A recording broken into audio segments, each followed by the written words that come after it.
Hello, hello, hello there. Welcome, everybody. Welcome, everybody. I am your gracious host, Jeff Lightsy Jr. with the Black Boss channel. Thank you guys for tuning in. Please, I'm allowing everyone to come on into the room. Come on into the room as you enter. Please hit the thumbs up button because we have a lot to discuss today. I was just watching the Kanye West interview on Drink Champs Part 2. Kanye West interview on Drink Champs Part 2. And I heard so many great thoughts, so many great gems. Kanye West is an interesting, polarizing character. Also, as you come in, put your hashtag B1s in the chat. Hashtag B1s into the chat because Kanye West said a lot of powerful B1 material in this Drink Champs interview that I'm going to play snippets. Now, I'm not going to show you because of copyright issues and I'm not trying to get a strike, but I will play snippets of the audio because it was a lot of things that you can learn. Now, the problem with Kanye West, the only problem with Kanye West is he's very scatterbrained. So I have to, pick and choose and decipher and shift through some of it. So bear with me when I play some of the audio because he is very scatterbrained. He talks about 5 things at once. But some of the things that he says are very pro-black. One of the main topics of the interview, and he also brought along in part 2, he brought along Larry Hoover Jr., who was the son of the famous Larry Hoover of Chicago, who created the Gangster Disciples in Chicago. He brought on Larry Hoover Jr. to propel and promote the releasing of Larry Hoover Sr., who's been incarcerated for 47 years. Larry Hoover has been incarcerated for 47 years. That is a lifetime sentence, if you ask me. I mean, he's been incarcerated, 71 years old. He's been incarcerated since he was 24. 24. He's 71. Think about that. He is 71 years old. He has been incarcerated since he was 24 years old. That is a very, very long time. So hit the thumbs up button, like, share, subscribe. So, like I said, we're here today to talk about the B1 mindset and the B1 thoughts and the B1, talking points that we have been promoting on this platform, whether it's myself, Vicky Dillard, obviously Dr. Boyce Watkins, so on and so forth. Just so many great people that come on our platforms, talk about these things.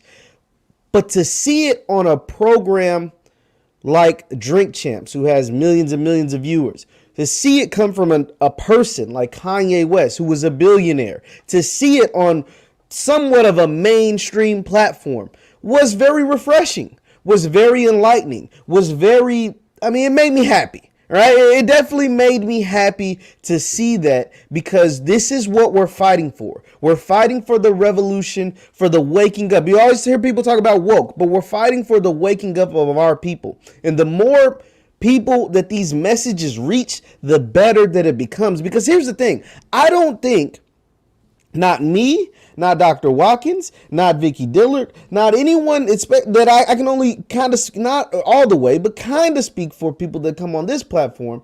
None of us think any of you aren't smart enough to think in this way, to be black first, to put yourself black first, B1, to have the B1 mindset. It's not that we don't think the black community isn't smart enough. Just there is some Negro naysayers that are there that get paid by white folks to come and tell you the opposite. And then there's people that just don't know any better. Those are the ones that are ignorant. They're ignorant to the fact because they just don't know. They just don't know because they don't consume our style of media. They don't consume what we talk about. They don't consume the things that we say, but they'll consume something like a Drink Champs.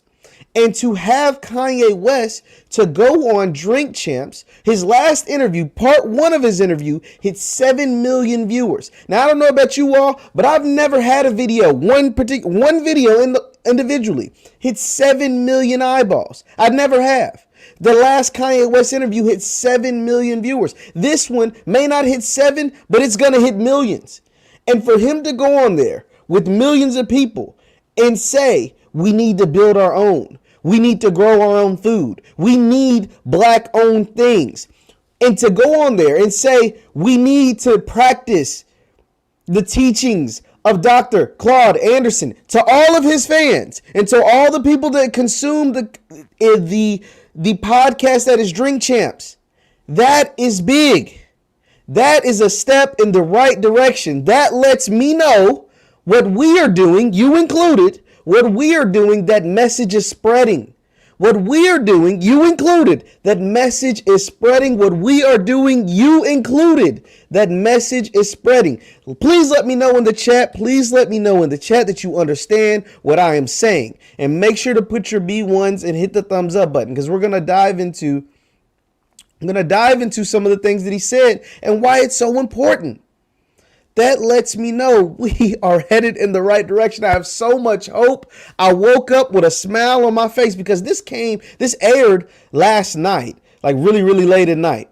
And I woke up and saw the clips. Shout out to Dr. Boyce, posted the one clip of Kanye saying Dr. Claud Anderson's name, but I went and indulged in I watched the first 2 hour part and I was like, dang, that was pretty good. But this last hour, 15-ish, the part 2, that is the part. This is what needs to be blasted. This is what needs to be said. Shout out to Chrissy MC and Mo Vaughn. I see you. Natalie 8. Thank you all for tuning in. Game 4. Matt, thank you all for tuning in.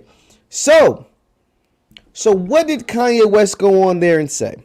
A lot of things it was almost as if Kanye West, I know for a fact, after watching that interview, Kanye West has listened to, obviously he's talked to Dr. Watkins. He's talked to Dr. Boyce before. I mean, that's well known. He's tweeted out about Powernomics. He's read Powernomics. He's probably read or listened to Dr. Claud Anderson in the Black Labor White Wealth stem, because it was so many things. Like I could tell he's watched us. He's watched this, and he reiterated those talking points. Shout out to Gabrielle Oliveri that's also tuned in. Be one of you too.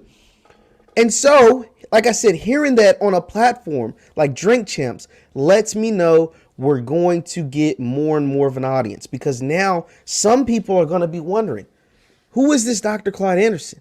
Why should we build our own food? Why should we grow our own food? Why should we be black first? Why should we do these things? And once they start typing in these things, thanks to you and thanks to the work that we've done here on this side, they're going to find us.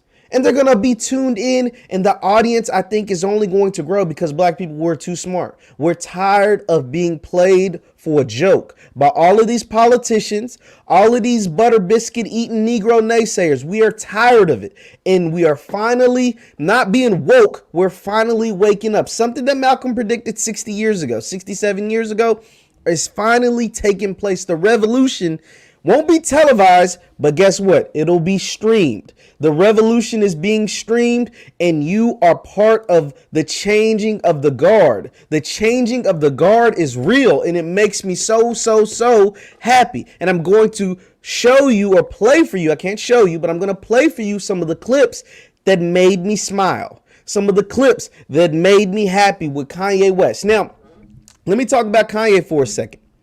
Now, Kanye on there, like I said, he's very scatterbrained. He gets to talking about a whole bunch of different things. He gets to talking about a whole bunch of different stuff, and sometimes he doesn't always stay on topic.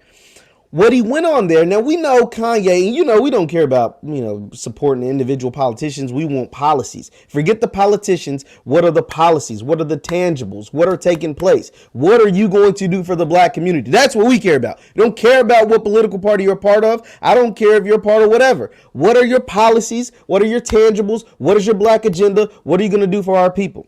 So Kanye went on there. He kind of went on a Democrat bashing. But he did he made good points in doing it. He did what we do. He did what we do every day. He went on there and said, what are the Democrats doing for black people? The Democrats went out and told you that you wasn't black if you didn't vote for them. They went out and put Kamala in front of you and said, look at her. She looks like you. Vote for her. They went out there and did all of these things without promising you anything. And if you questioned them, they called you crazy. If you questioned them, they called you a Trump supporter. If you questioned them, they tried to discredit you. All of these things we've been talking about. We've been talking about that for years. We have been talking about that for years. But for him to go to a platform like Drink Champs and say it there, that's huge. Because I think, albeit some people will stay where they're at, but I think it'll convince a few people like, actually, he does have a point. He does have a point because, you know, Joe Biden told me if I don't vote for him, I ain't black. But last I checked, Joe Biden ain't did nothing for black people. Kamala Harris told me, you know, she ski-wee into the polls, strolled to the polls with all the D9. She went to Howard. And in Howard, the students are out there living in 10 cities, and she ain't said nothing about it. Isn't that ironic? Our vice president of the United States, it's a black woman, apparently, went to Howard University, one of the most prestigious black colleges, HBCUs, in the country. Howard is known around the world. A lot of the Divine Nines were started right there in Howard, and there's students living in 10 cities, and the vice president of the United States, the second in command, has yet to say anything about it. Don't you find that interesting? Please, let me know in the chat. Let me know. Mo Vaughn, Chris MC, anybody else? Don't you find that interesting? That the vice president of the United States, her university, has students living in tents, has mold and rats and mice, and she has yet to speak out on it? Say anything about it? Please. Am I tweaking? Am I tripping? But these are the kind of things Kanye was bringing to light. And if you have any glimpse of intelligence, if your brain works at all, you would think that was interesting. Think about this. If your school or your house, say it's your family member, your mama's house, the place you love, because people that go to Howard love Howard. They talk about it being the Mecca and doing all these things. Your mama's house, that's your foundation, had mice and rats and mold. Wouldn't you say something to somebody about it? Wouldn't you put a spotlight on that? Wouldn't you try to fix that, make that happen, make that right? That's interesting. Kanye pointed things like that out. Kanye talked about group economics on a major platform. Group economics.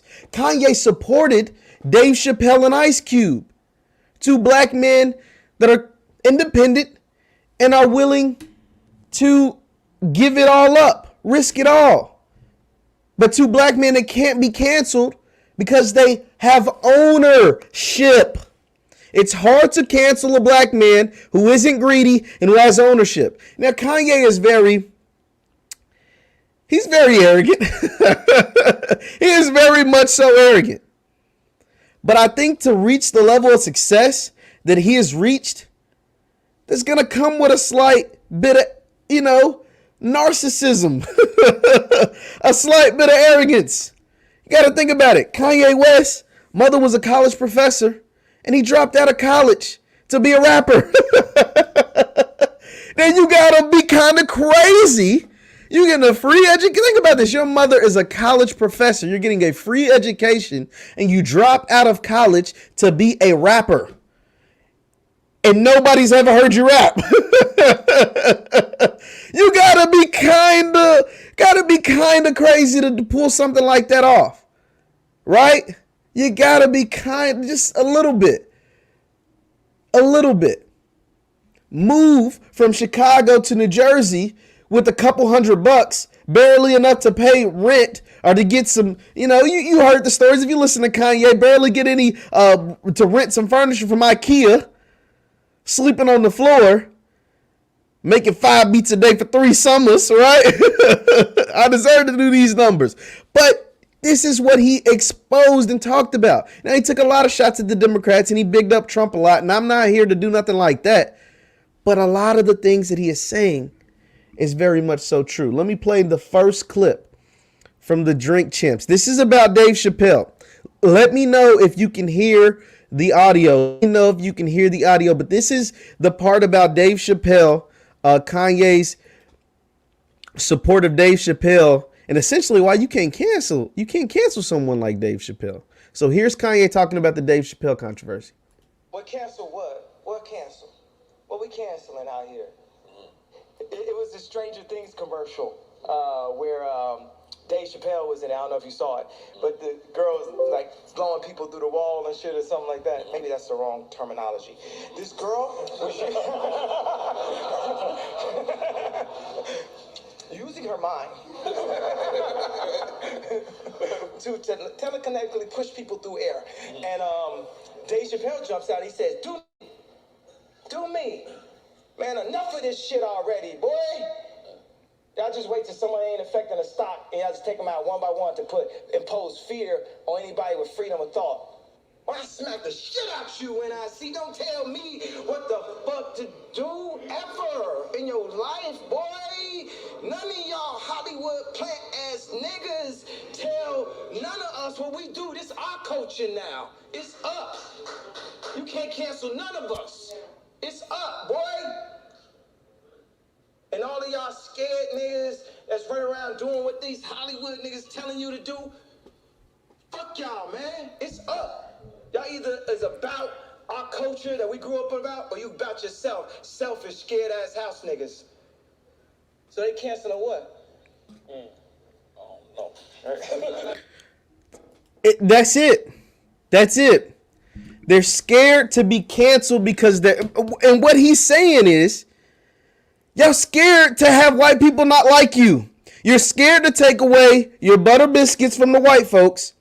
And once they take that away from you, you don't even know who you are. If white people tell you you aren't cool anymore, you think you're not cool.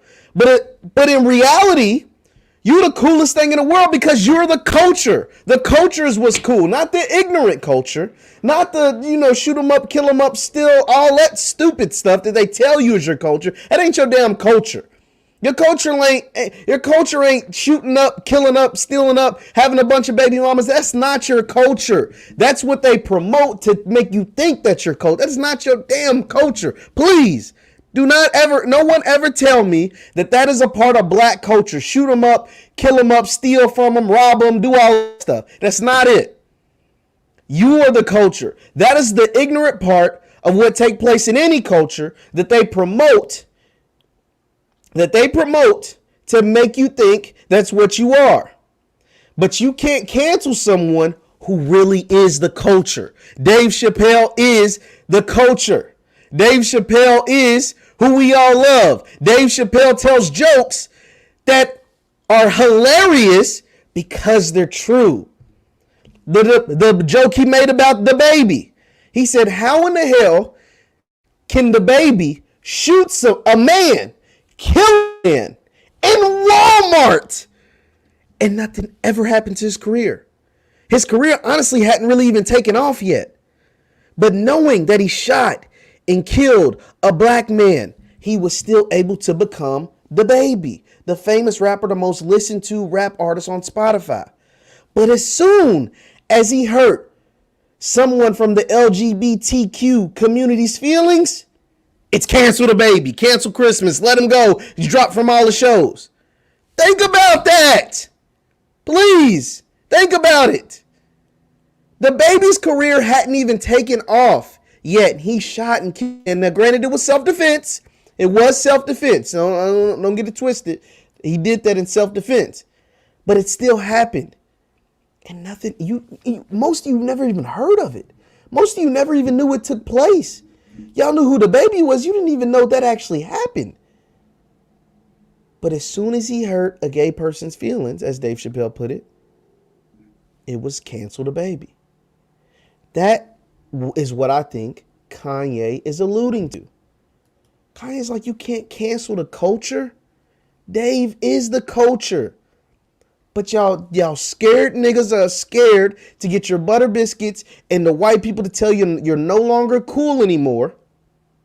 You're no longer cool anymore. You're scared of that taking place. And that's why you know Dave is right. You know Ice Cube is right.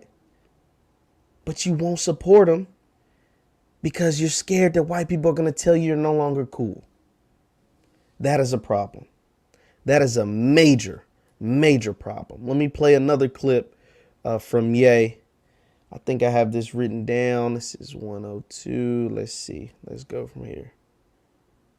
Do to change environments, our space would help everyone. It would help everyone. You would be calm, relaxed. It's like a spa, the type of information. You know, my mama speaks through my daughter, and she said no cursing on the album.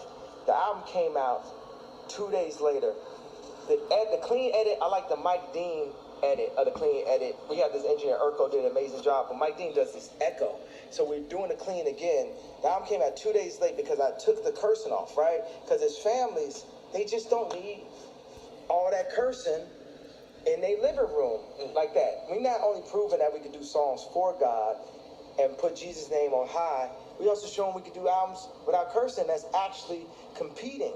Don't think that we gotta say, I'ma fuck your bitch, I'ma sell this pussy, I'ma kill you in order to sell records. Don't let the plan that they told Bone Thugs and Harmony keep our communities out of harmony. Oh my God. Oh my God. Oh my God. So for those of you who was not listening, be sure to hit the thumbs up, by the way. Shout out to you, Eric. Eric, I see you, Eric. Hit the thumbs up button. So what he's saying here is that we can make music, we can make albums, we can have successful, good, tasteful music without a whole bunch of cursing, without a whole bunch of, I'ma take your chick, I'ma F your B, all of these things. And it can be successful, and it can sound great, and it can be tasteful, and it can be awesome. Don't let them tell you that you can't make music this way, make music without a whole bunch of misogyny and talking about beating down the black community, selling drugs to the black community, messing over the black women, and not be successful. Now he alludes to Crazy Bone from Bone Thugs and Harmony. Crazy Bone from Bone Thugs and Harmony came out in an interview years ago. It was a few years back. And he said he went to a meeting with a bunch of record label executives. And in this meeting with these record label executives, they told him, this is when he said the change in hip hop took place. Said this took place in the 90s. Now, Crazy Bone from Bone Thugs and Harmony, this was him. This is you can look it up. You can look this up. He had a meeting with a ton of record label executives. And in that meeting with the record label executives is when he said hip hop changed. He said hip hop changed from a loving, upbeat, talking about the community, what's taking place in the community, but also different styles of music. Not just all selling drugs, pushing drugs, taking drugs, beating up on women, putting down the black women to get the foreign woman, do all of this stuff for foreign cars, Gucci belts, and all this stuff. He said that all was orchestrated in a meeting with the record label executives and top record label artists and people that run the artists, run the radio stations. All of these different guys were in there like the top dogs. And he was there because he had a label at the time. He was signed. He was an artist, obviously, with Bone Thugs and Harmony, but he also had his subsidiary record label that he had his artists. And basically in this meeting, he said prison executives were there. So this is his word. This is his word. You can look this video up. He said the prison system, the guys that run the prisons in this country, were offering stocks, were offering percentages and future prison systems to these record label guys to push and promote music that would fill their prisons, that would get black men to end up incarcerated, that would get black women to end up as baby mamas, to get black men to fill their prison systems. And that way we'll give you a percentage of the prison money if you make sure our prisons are full, if you make sure there's black men in there. This is what Kanye refers to when he says the Crazy Bone, the Bone Thugs, the meeting. That's what he's talking about. You can look up this Crazy Bone video yourself, and I might do another broadcast and actually play the audio from it. But this is what Crazy Bone from Bone Thugs said. I have no reason to lie to you. You can look at this video. It's on the internet. And he said that is the day that hip hop changed forever. Once that meeting took place, the sound changed. What was played on the radios changed. Everything changed. Not for the better, but for the worse. To fill those prisons. This is what Crazy Bone went on wax and said. And he said people that attended those meetings had to sign NDAs so they wouldn't go back and tell the public about what just took place. And anybody that refused to sign the NDAs were immediately escorted and were not allowed to be a part of this meeting. This is what Kanye is referring to. And so he's saying that we showed people that you can have a #1 album. We showed people that you can have great, tasteful music. We showed people that you can be still relevant and hot and dope and not have a bunch of effing yo B, taking somebody's chick, doing all of this crazy stuff, doing a bunch of cursing, putting down the community, all this stuff that they tell you is a part of your culture, and it's not. You can actually do something else. This is what Kanye is saying here in this snippet. And he's absolutely right. He's absolutely right. All the ignorant things that take place in black culture that they told you is a part of your culture isn't. It's just what they highlight. That was powerful to me. That was powerful. Because Donda did go #1. And it had limited cursing. And it didn't have a bunch of, oh, I'm going to go to the club and take this man chick. And if he want to fight it out, shoot it out. It didn't have to have that. And that was dope. That was dope to hear him say that. Because they've all marketed to you that hip hop is all about selling drugs and now taking drugs and abusing drugs. And it's killing our people. It is. That lifestyle is killing our people, and get all the chicks and have all the baby mamas.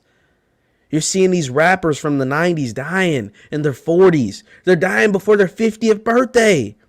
Think about this. If you're dying before, most of like DMX, Black Rob, these guys are dying before their 50th birthday.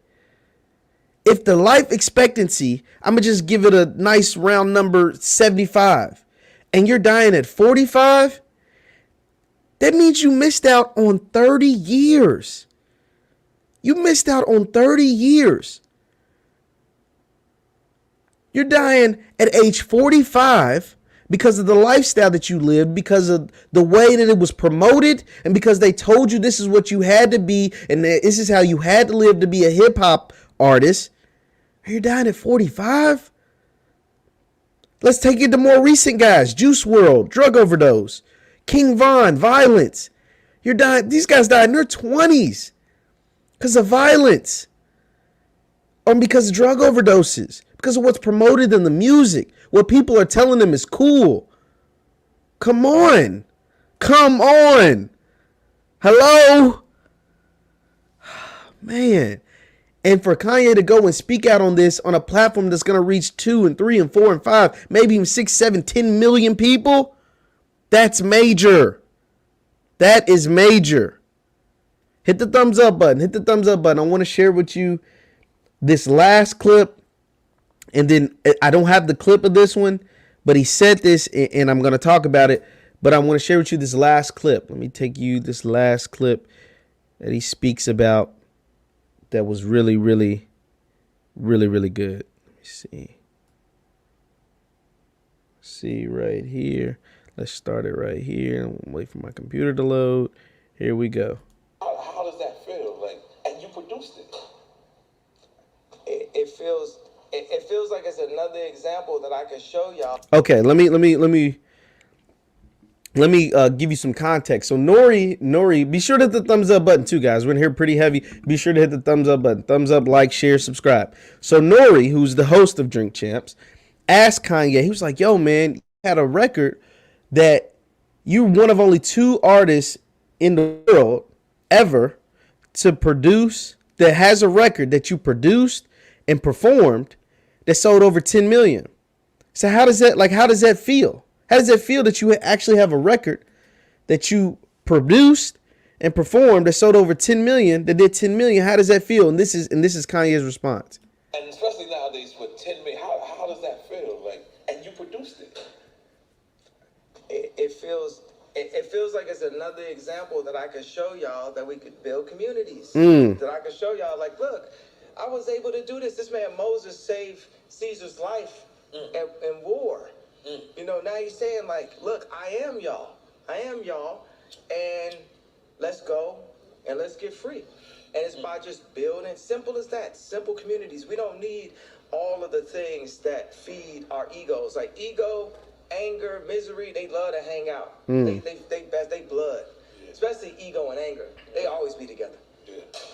And the more and more we do, so much of our stuff, our clothes, you know, my clothes is not, yeah, some ego, but this more, my thing is more about elegance and education. Let me educate you niggas with this outfit. when I put, cause that. So think about what he just said. Think about what he said. This is another example of us to show that we can build our communities. There was a clip that I didn't play. I didn't play it, but he said it during this interview. He said, when I went to the prison, I looked out and I was looking at who on the yard, and I was seeing who was there, and I was looking at these guys, and I was listening to them talk, and I was seeing the things. And he said, and I saw myself, Kendrick Lamar, Andre 3000, that just didn't make it. They just ended up here because of whatever their situation. These guys are just as talented, just as smart, just as whatever. But they ended up here. Why? Because of the system that they were placed in. These guys are just like me. These guys are just as talented as me. These guys could have did it just like me. But something prevented them, and that caused them to be here. This system that we're promoting, this system that we're a part of, this system that encapsulates and captures our people. So that's the only difference, is I was just happen to make it out. But I'm from the same place that they're from. That was powerful to me. It's like, yo, that's crazy. But those are things that we've been saying here a bunch. A whole bunch. Make sure you hear the part when he speaks on Dr. Claud Anderson. Be sure to and let me know if you can hear. Let me know that the audio is playing okay. That's what it do. Because 2-3 years later, niggas be doing that fit. Or when we did the foam runners, I've been like, yo, we need to not have laces. Because like what not, and it comes back. You know, we don't need the Force Ones come back. No offense to anybody that got Force Ones. I'm just saying. He's talking about some fashion stuff first. Let me skip past some of this. Ever change something? If we don't start on a new one. With Cube, he say like, man, what's been happening? Here we go. Been working. He'll meet with Trump. So right here, he's about to talk about Ice Cube and kind of how the Democratic media kind of played Ice Cube, hung him out to dry, tried to make him crazy. Let's listen to what he had to say. And then they'll cancel him. Man, fuck out of here. Y'all need to give me the proper fucking, I want to be hung over a motherfucking doorknob and killed, and y'all say that I fucking went crazy and got doped out, but y'all gonna stop fucking with me and stop fucking with Cube and stop fucking with Dave Chappelle and anybody that's black in a position of power that got an opinion. Y'all gonna stop fucking with us. Come and get me. My nigga, come and get me. I do it, nobody else. Me. Come and get me. I like Trump. Yeah, I said it. I'm rocking with Trump. I'm never voting Democrat till y'all actually do something that changes something. Now, when we come together and vote as a block, like Dr. Claud Anderson said, the Democrats, they're going to be forced to do it. They ain't going to just give it to us. China ain't going to just give it to us. They're going to hand it to us. They'll just show you somebody that look like us and get 94% of the black vote, and we just give it to them. We're just so happy just to see somebody that we think is us. That we think like, Common don't know her daddy or black daddy like that. He said, once we vote as a block, as Dr. Claud Anderson said, that'll change everything. Let me run that back. Make sure you heard that. Dr. Claud Anderson, y'all actually do something that changes something. Now, when we come together and vote as a block, like Dr. Claud Anderson said, the Democrats, they're going to be forced to do it. They ain't going to just give it to us. China ain't going to just give it to us. They're going to hand it to us. They'll just show you somebody that look like us and get 94% of the black vote. And we just give it to them. We're just so happy just to see somebody that we think is us. That we think like, I don't know her daddy or black daddy like that. That was it, y'all. That was it. I mean, it don't get no more realer than that. It don't get no more realer than that, man. To really hear him go on that platform in front of all those millions of people that'll watch that video between now and who knows forever. Millions of people will consume that. And to hear him go on there and say, once we vote as a block, as Dr. Claud Anderson said, once we stop just going for the okie doke, once we stop just thinking everything is okay because they put a black face in front of you and tell you to do something. And once we actually look at it and we actually demand some tangibles, that is when the change will take place. But the fact that someone like Kanye West, of his stature, worth billions of dollars, sold millions of records, won a bunch of Grammys, has been best friends with white people for a very, very long time. Now that he's flipped and he's converted, that lets me know that this message is reaching people far and away. And I love it. And I love it. I love it so, so much. I love it. I love it for you. I love it for me. I love it for my future children, my future grandchildren, because that lets me know we're heading in the right direction and there's no stopping this. Because here's the thing about Black excellence. Here's the thing about knowing Black excellence and being introduced to people like Dr. Boyce Watkins and Dr. Claud Anderson and things like that. Here's the beauty behind that. Because once you hear the message and once you grasp it and once you understand Dr. Claud's message, once you understand Powernomics, once you understand Black labor, white wealth, once you understand these teachings of Malcolm X, once you understand these things, your life is changed forever. No matter who you are, as long as you're a Black man and you love Black people, if you say you love Black people and truly mean it. Now, there's some people that say they love Black people, but they don't mean that. Once you say you love Black people and you mean it, once you hear these messages, your life is changed forever. You can't fight it, Chrissy MC. You're right. You can't fight it. Your life is changed forever. Blood Moon, absolutely. Your life is changed forever. No reparation, no vote. Your life is changed forever. Now, no reparation, no vote says Ye's cherry picking. So he wants us to vote for red hats and he's screaming black and brown. See, here's the thing about Ye. And once again, I'm not telling you who to vote for, but I like this because I want to touch on this. Kanye was in support of Trump.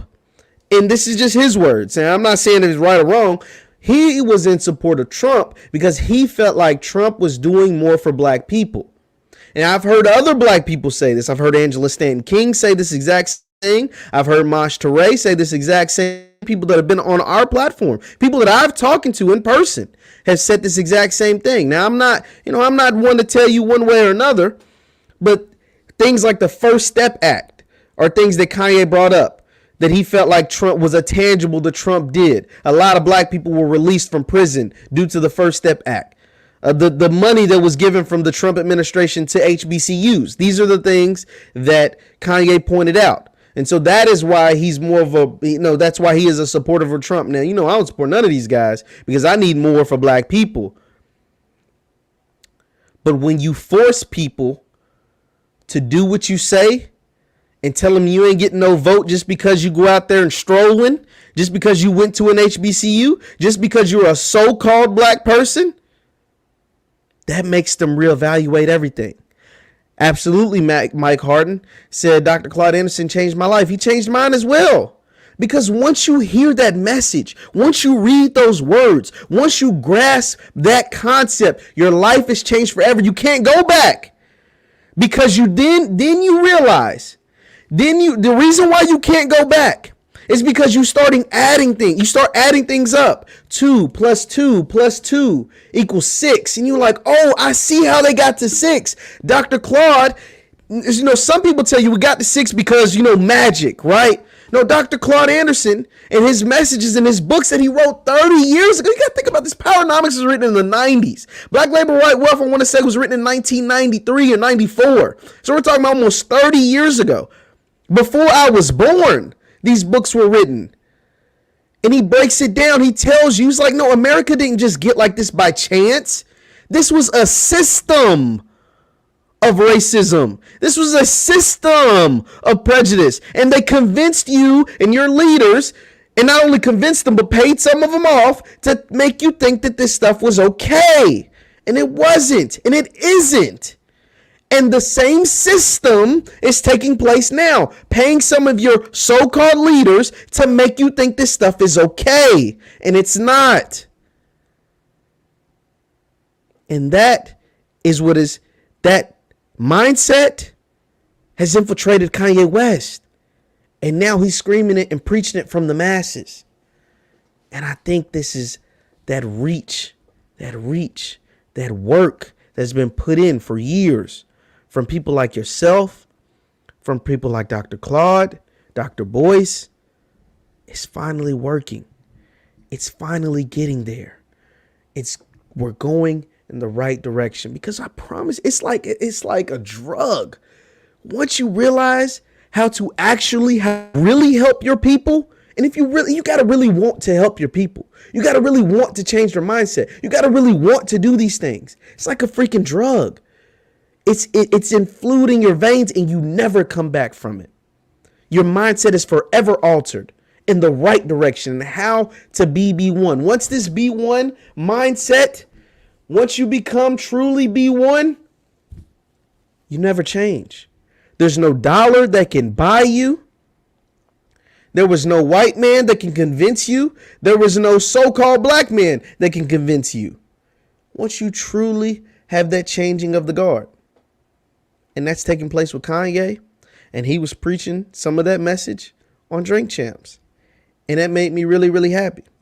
And this is the last point I'm getting to. This is the last point I want to get to. Thank you guys for sticking with me. Hit the thumbs up button. But this is my last point. And leave any comments and thoughts or whatever in the chat. If you have any questions or whatever in the chat, leave them in the chat and I'll try to get to them. This is my last point. Kanye also said this, and this is crucial, and I've heard Dr. Boyce talk about this for forever. So they had Larry Hoover Jr. on there. And for those of you who don't know, Larry Hoover, I spoke about this already early in the broadcast, but Larry Hoover was the leader of the Gangster Disciples in Chicago. Larry Hoover Jr., his son, who was 47 years old, has never seen his dad outside of prison walls. Larry Hoover Jr. was there, and he was talking about his dad's case, and what they're trying to do to get him out, and trying to use the First Step Act to get Larry Hoover Sr. out. He's been in jail for 47 years. Larry Hoover Jr. has never seen his dad outside of a jail, outside of a prison. And N.O.R.E was asking about, he's asked Larry Hoover Jr., he's like, yo, your dad was really, because I guess he didn't know. He's like, your dad was really the leader of the Gangster Disciples? Like, your dad was really like the top dog in the gang? He was like, yeah, I mean, it ain't nothing to lie about. Yeah, he was the leader of the Gangster Disciples. He did what he did, not to say that it's right, but he did what he did, whatever. But they won't tell you about the community work that he did, so on and so forth. And so N.O.R.E was trying to, he asked the question. He said, I don't know if I should ask this, but he's basically asking, what is the rival gang to GDs? Like, what is the rival gang to the Gangster Disciples? And the answer that he thought he was going to get, or that, somebody watching it like me thought was going to be given by Kanye or from Larry Hoover, was going to be the BDs. The BDs are the rival gang to the GDs, the Black Disciples. There's the Black Disciples and there's the Gangster Disciples. So when N.O.R.E asked it, he said, who's the rival to the GDs in Chicago? Like, who's the rival gang? Who are they beefing with or whatever? Kanye stops Larry Hoover and says, the rival gang is Vivendi. And N.O.R.E's like, whoa, Vivendi, of Universal Music Group? Vivendi of Universal Music Group, the record label? He said, yeah, they're the rivals. He said, because we're not, he said, GDs, BDs, black people, is how I took it. He said, black people, we're all in the same gang. We're all in this together. Our rival is the record labels. Our rival is Vivendi, is Universal Music Group, is Apple Music, is Spotify, is these people, this stuff, pushing this to our community, pushing that this is our culture, pushing that this is just how black people act, pushing that this is how you're supposed to be if you want to be black or you want to be real or you want to be gangster. And I was like, oh my God, he just said this thing. You got to remember, Drink Champs is on iHeartMusic, which is in collaboration with Universal Music Group, Epic Records, Sony Records, Def Jam, Apple Music, Spotify, all of these things. They're all on the same platform. And so for Kanye to go on Drink Champs and to say that the GDs are black people, the B1 community, our rival isn't each other. Our rival It's them. And if you don't see it, here's why. And it was like, whoa, he really just did that. Whoa, he really just said that. Whoa, he really just brought it to him, brought it right to him. Now, for some folks, that'll go over their head. For some folks, they'll just brush right past that. For some folks, they'll act like that never happened. And for some folks, they genuinely just won't understand what he was saying. Well, this is what I'm here for. I'm like the Kanye translator. I'm here to tell you what that means. Dr. Boyce talks about this all the time. When he goes after, he sometimes like he's going after these artists, whether it's Cardi B or Lizzo or whoever, and he makes it very, very clear. It's like, I'm not going after the artist. I'm going after your boss. I'm going after your puppet master. I'm going after the people that pay your bills. I'm going after the people that sign your checks. I'm going after the people that know exactly what they're using you to do. And that's what Kanye said. He said, our rival isn't each other. The GD's rival isn't the BD's. The B1 community, the black people, the B1 community rival isn't other black people. It's the people that is pushing this and telling you this, the way this is because it's a part of your culture. When in all honesty, it isn't. They're pushing this to you and telling you and marketing to you, saying that this is the way you're supposed to live because you're black. In all honesty, it's not true at all. But they know that because guess what it does? That fills up those prisons that Crazy Bone talked about. It fills up those prisons. And it continues to create a genocide among our own people. People to scream, hands up, don't shoot, Black Lives Matter, the police are killing all of us, blah, blah, blah, blah, blah. But what about all these people that are slain every year because of the chakras that they're inhaling, that they're taking in when they listen to those beats? Dr. Wesley Muhammad spoke about this. Shout out to Dr. Wesley Muhammad. He spoke about the sounds of the beat, the sounds of the music, and how that alters you, how that alters your body, how that alters what's taking place within your body. And all of it makes sense. It's too powerful to ignore. And we as a community, the B1 community, the ones that actually care about black people, that want to put us first, we're too powerful to ignore. We were in the shadows for a long time, right? We were in the shadows as the outcasts, as the people that made you seem crazy, as the people that, that just wanted things for black people. Oh, you crazy. Go shut up. No. We're front and center now. We're front and center, and we're never going back to the shadows. They used to, when you used to talk like this, they used to kill you off. R.I.P. Malcolm X, R.I.P. Fred Hampton, R.I.P. Dr. Martin Luther King. They used to either, kill you off or exile you. R.I.P. Kwame Ture, a.k.a. Stokely Carmichael, who they exiled. R.I.P. Eldridge Cleaver, who they exiled. Or you had to conform. Well, now we no longer have to conform. Now they're no longer, they can't kill us off because our army is too strong. We're not led just by one person. They can't exile us. Our army is too strong. And our voice is only getting bigger. We're only reaching more and more people every single day. Every single day. That's all I have for today, guys. Thank you for all of those who tuned in today on today's broadcast. Once again, I'm Jeff Lightsy Jr. with the Black Boss Channel. Thank you guys for tuning in. Hit the thumbs up button. You guys were amazing. The questions that you came in, Elvin Price, Chrissy MC, Blood Moon, Dave Thompson. Shout out to all of you guys for tuning in. I do have a question. Elvin Price says, what qualifies someone as black? Honestly, to me, if you have one drop of black in you and you love black people and you really love black people, that qualifies you as black. But if you are a black person, not the I don't want to name call or anything, but not those butter biscuit eating folks that just tell you anything, that say they're black, that pretend to care about the black community. No, the ones who are actually putting in the work, the ones that are actually telling you to use your critical thinking skills, those people are the ones that I consider black. Lipped and Loaded, shout out to you. Thank you guys for all tuning in. Hit the thumbs up button on your way out, and I will see you next time. Peace.